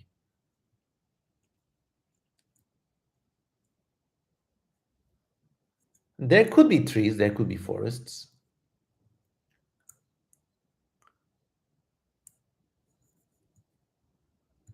I mean, in some places, the climate could be really arid.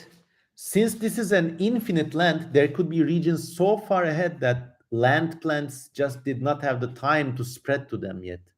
So if you go really far out, you could get to these like weird desert lands where like moss is just beginning to colonize.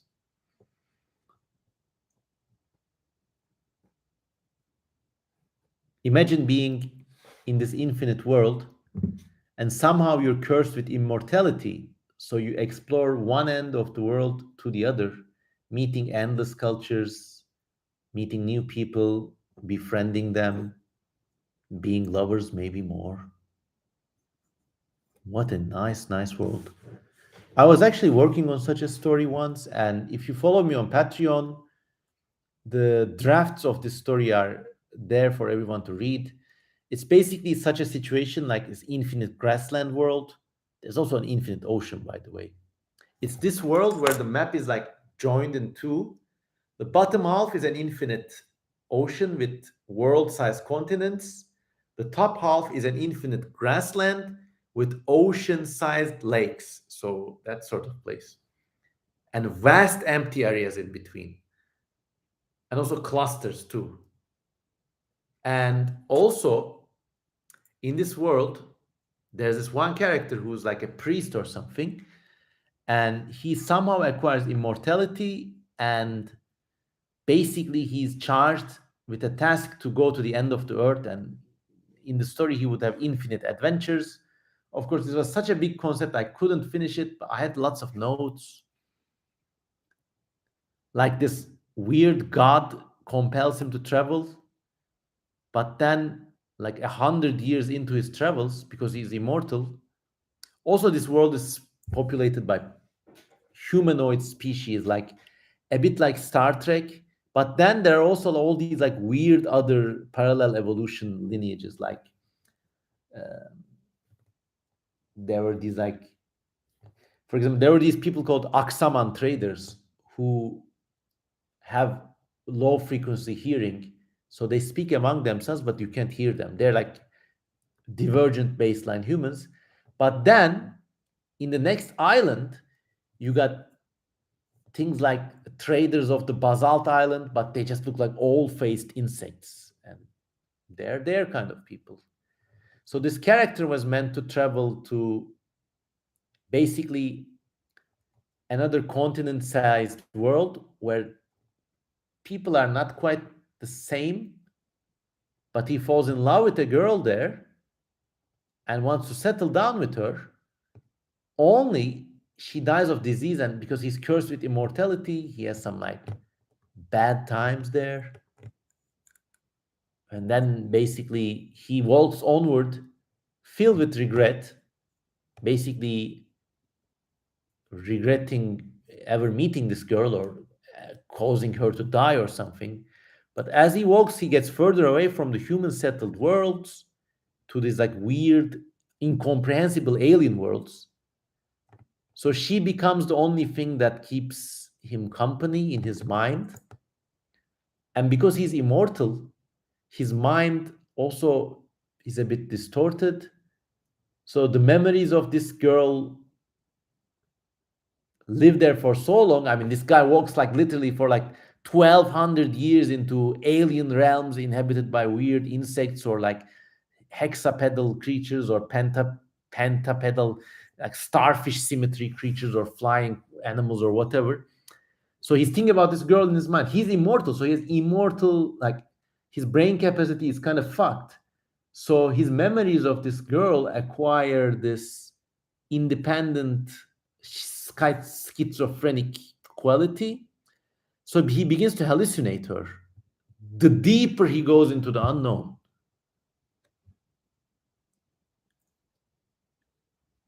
And then at one point he goes so far out in the story notes that he basically meets like godlike intelligences that offer to like return him back to his original state, but can he accept? I don't know. I hope you like the story, by the way. I used to call it Beneath a Thousand Suns, because the world is an infinite plane. There are suns hanging stationary at stationary points around the sky, but like each sun, it's like a terrarium lamp that illuminates maybe an area the equivalent of 1 million times the surface area of Earth. But there are actually a million suns. No one knows how far they go. If you cross from one sun, the spectrum of the light changes. So like these guys live under the sun that's kind of like our sun. But the next sun is called the red sun, and the one next to is called the dim sun, and the next is called the greenish sun. They just go on and on. Beneath 1,000 suns, BATS in acronym. If you want to make this, make it, but it's a big undertaking.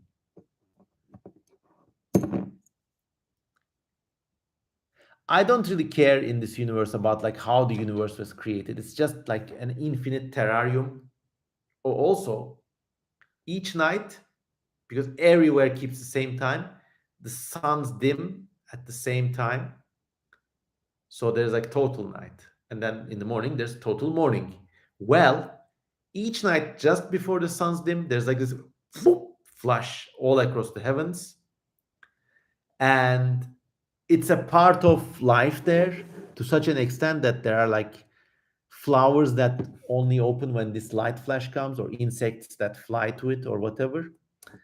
But it turns out it's actually the register of that infinite world saving the state of the world. So I had lots of ideas for this universe. Yeah, flashbang. Yeah. Ellie Brooks says sort of like the green flash. Yeah, exactly like that, actually. But it's like a big lightning strike, like a soundless, humid summer lightning. Oh, yeah, flashbang to flashbang. Yes, maybe there are traveling caravan cities that settle down every 10,000 years. Very possible. Have you heard of the back room? Says Robert Fraxton. Yeah, we were just talking about it back there. Well, I'm just giving it away to you. If you really want to see it, support me on Patreon and read the notes I had for this thing. It was just too heavy, and I realized I'm better off writing short stories instead of this one life consuming tale.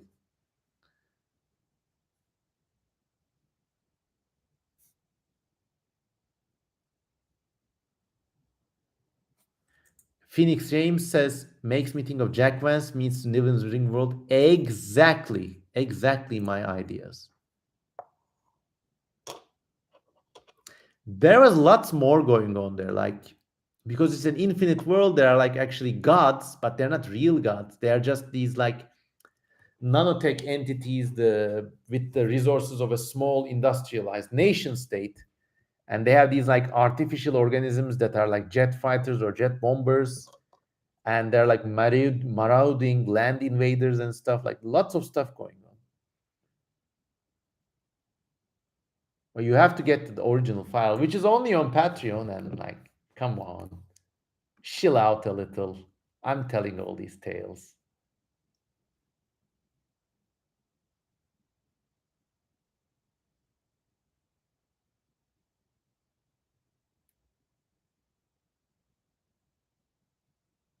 I think it's become a running meme now. I think everybody asks about Serena every night. Nearing 2 hours, everyone. I'm slowly gonna call it a night. Let's see how it can.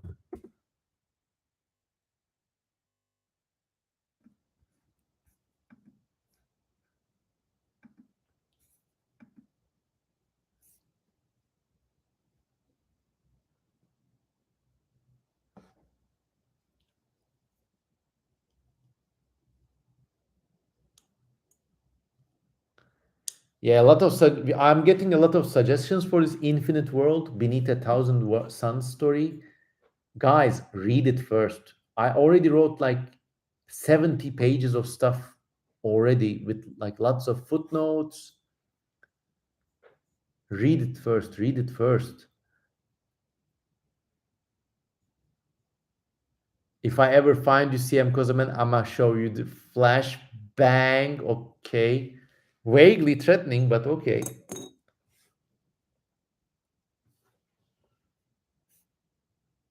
Oreo Sour says, didn't you set a spawn point in case you just died? Yeah, I think you're talking about this time in my mall expedition video where it was like a weird corner and it was so unsettling. I basically like licked my hand and my hand was already grubby and greasy and dirty and dusty from like a whole day of riding in buses and like eating greasy burgers and shit.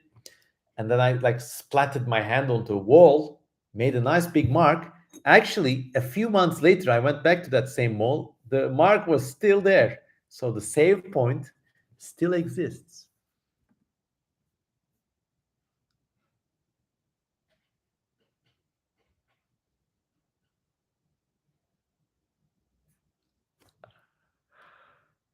Hmm. It's late. Yes, the spawn point will last forever. Thoughts on Larry Niven's Draco Tavern? Yeah, it's this like space cantina kind of story set in a future, like slightly optimistic universe by Larry Niven. It was like such a nice series of books that really fit its theme.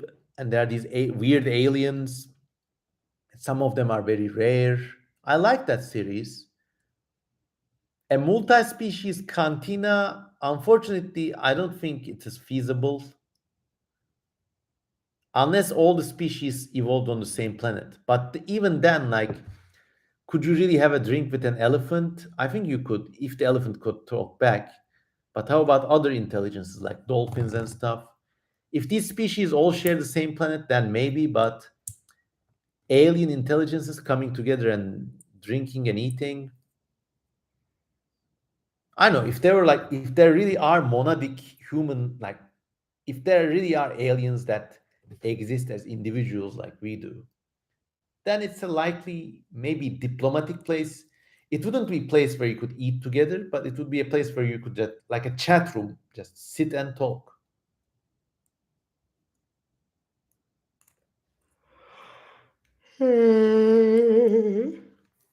Yeah, slowly getting ready to call it a night. I am in awe and in love with your persistence because a core audience of 30 people have never left this video from beginning to the end.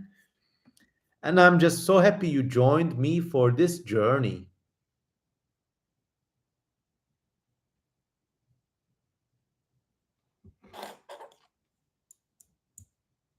And I really enjoy making these videos every 2 days. I think the day after tomorrow, I'll also make another one.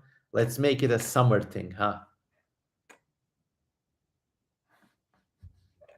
What if we find aliens and it's like Earth 2.0 and we were wrong all the time?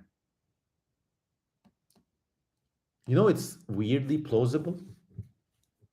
Who knows? Nobody knows. We have a sample size of one. If that turns out to be the case, then maybe you could start considering other, like more exogenous ideas, like the universe being a simulation, or there really being a godlike power in the universe, or maybe like secret forces guiding evolution and stuff. But I think even with an Earth-like planet, you could have so many different kind of intelligent species, like intelligent swarms of birds, or like weird hyenas that just know how to sing and paint, but don't have any other civilization.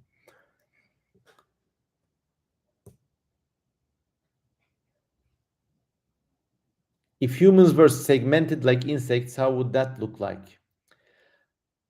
Start by looking at the anatomy of a person and draw stripes like a knight's armor across each vertebra and make segments that way, I say.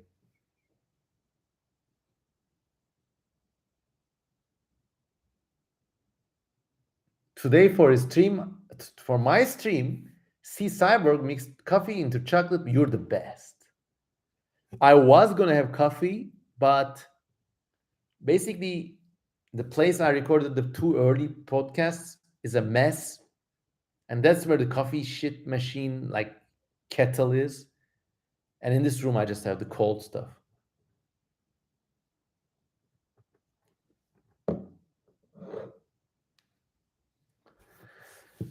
Idle Speculation said you should release Beneath a Thousand Suns as an art book. First, let's finish All Tomorrows, and then let's first finish Snayat. Then we could get to the unrealized projects.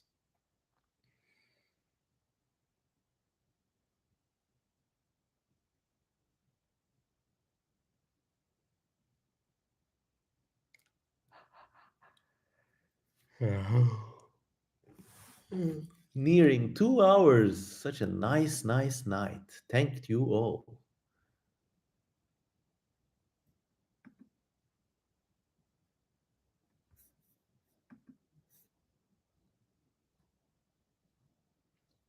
Each time I do this streams, I have people on Instagram and Twitter adding me. I don't know if it's a coincidence or are people really like finding me from these streams and adding me on those socials.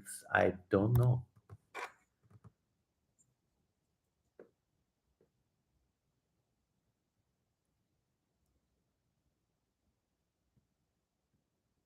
Are you releasing a continuation of All Tomorrows? Says Robert Fraxton. My brother in Christ, I'm rewriting All Tomorrows from beginning to end, re-illustrating it.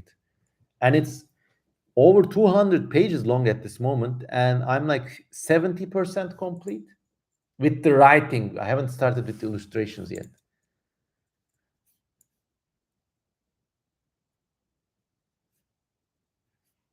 Yeah, if you want to see a sneak peek, go to Patreon. This channel doesn't run on fumes, you know. And no sneak peek. No, only on Patreon. End of story. Thank you, Ellie. Yes, it will be epic, I hope. Aurea Sour says, oh man, but come on, man. Look, I'm like nearly 40 years old. I'm working three jobs to keep my head above the water. I'm plus like trying to interact with all you friends, fans. At some point, there has to be remuneration.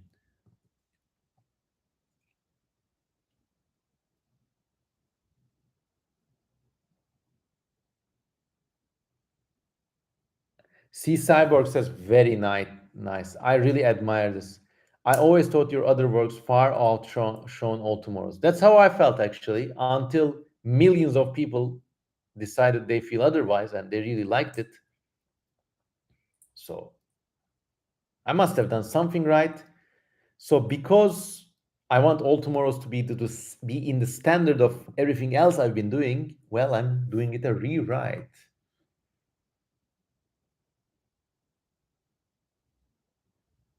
Blah blah blah says I'm much too late. Thank you, Robert Fraxon. Don't look at they over 28. Well, I don't smoke, don't drink, no recreational drug use, regular exercise. This is what you get.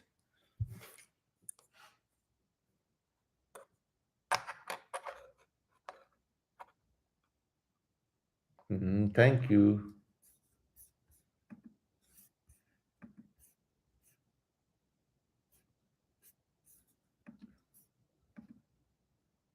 Oh my God, Ellie Brooks just became a $5 patron. Thank you, Ellie. Oh, you didn't have to. Thank you. Nice.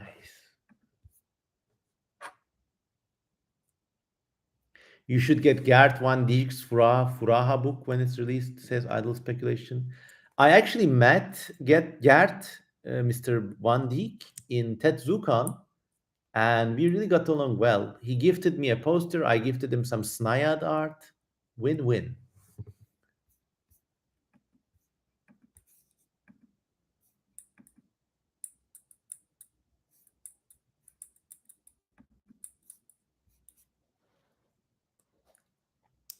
All right, everyone. Last 5 minutes.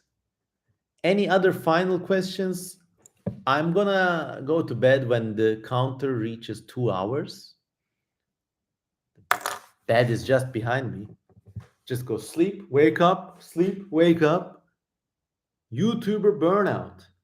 I'm in my stone YouTube dungeon. Are you going to release your stuff under Irregular Books? No, Irregular Books is just for our collaborations with John Conway and maybe Darren Naish. And well, it's just for all yesterdays and Cryptozoologicon.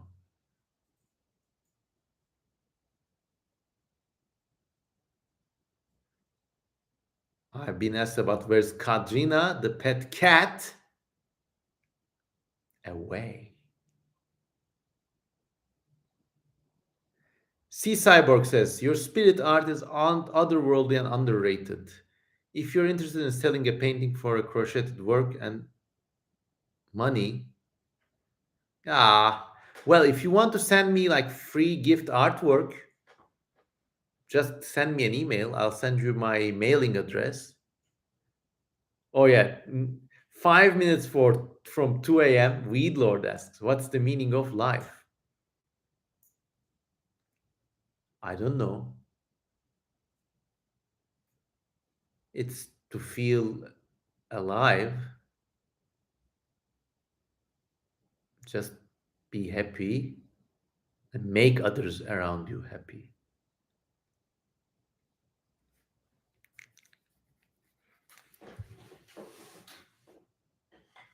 Where do you get your inspiration? Says Robert Fraxton. Real life. Real life. With a very, very thin helping of fiction. Just study real life, but really study it. Eduardo, greetings from Chile. Thanks, man. Thanks. Nice part of the world. I wish I could travel there. Are there any stories in a musical format you particularly like operas, concept albums? If you go to my YouTube channel, there's like a big public playlist with my favorite music. You might find it interesting. I like if it counts as a story, maybe Disney's Fantasia, the original, with the dinosaurs fighting to the music of Stravinsky's Rite of Spring.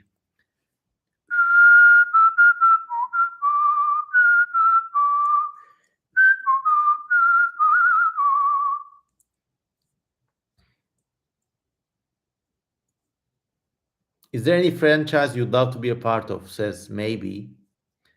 Weirdly enough, still, I think it would be the Star Wars universe. Even though they like raped and mutilated it, basically. I really would love to like design these background characters or monsters for Star Wars. I grew up watching the 1996 Lucas re-releases of Star Wars, and I was just amazed at all the great art and great creatures they had there. Even episode 1 had these great creatures design. It was like the best time to be a spec evo artist. You could design entire ecologies for these amazing films.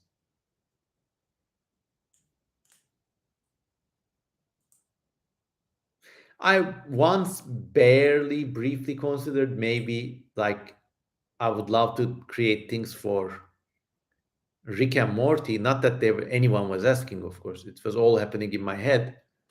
I went even to the length of like creating some character designs in a kind of more colorful and Rick and Morty-ish style, and then tweeting them with like the creators of the show attached, hoping to get like a connection.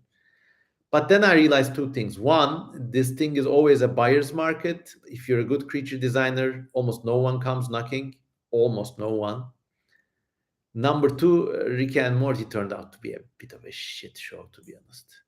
And don't even get me started about the non-entity that is Justin Roiland. Awful person, huh?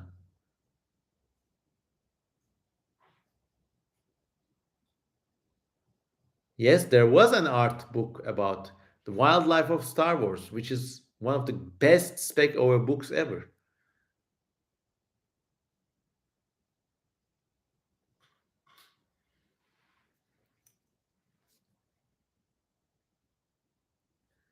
The fan says, I would like to see a Walking with Dinosaurs style show about Snaiad. Could be one day, one day. I have to get the book out first. It will happen. It will happen.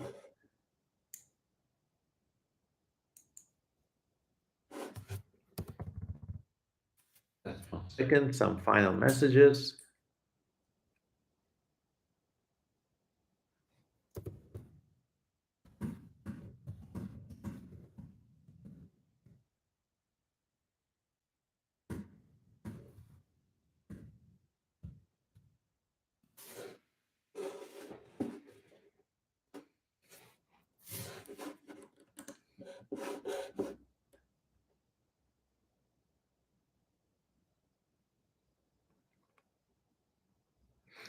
Rick and Morty had potential and they completely squandered it.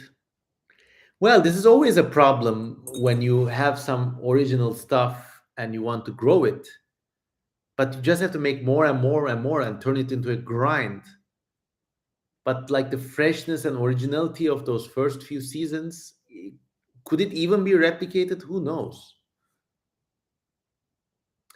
I think ultimately the greatest problem with Rick and Morty was irony and cynicism. I mean, the show had some very colorful and nice and even meaningful things to say. At the end of the day, it's always cynical. It's always like looking at stuff from an ironic thing. Its gags rely on science fiction tropes. So it's always going to be a reactionary thing and not a first order creative narrative. It was pregnant to the seeds of its own demise. I mean, not that it demise. I mean, here I am talking to a meager flock of 40,000 loving fans, and it's a intellectual property worth millions. So also, like, I mean, critique where critique is due, but also let us know our place, huh? With food, what color makes you nostalgic? Okay, since this was the nostalgia stream, let's conclude on that note. I think yellow, like mac and cheese yellow. I love that stuff. Reminds me of the ABC pasta my mom used to cook me. So nice.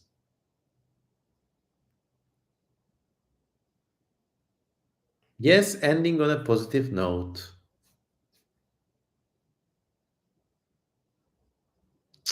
I also like this mekik tatlısı, they call it. It's a kind of dessert that's kind of shaped like a boat. They call it mekik tatlısı, Makik. I love that. My mom used to get it when I was a kid. Still have it, but never tastes quite the same as it did when I was a kid. Jaden says, do you like spaghettios? Well, I like something that's very similar. It's called boncuk makarna. It's basically these ringed shaped but very small bits of pasta. Those things are great. In Turkey, weirdly enough, we never have spaghettios. We have some other kinds of stuff, but not those.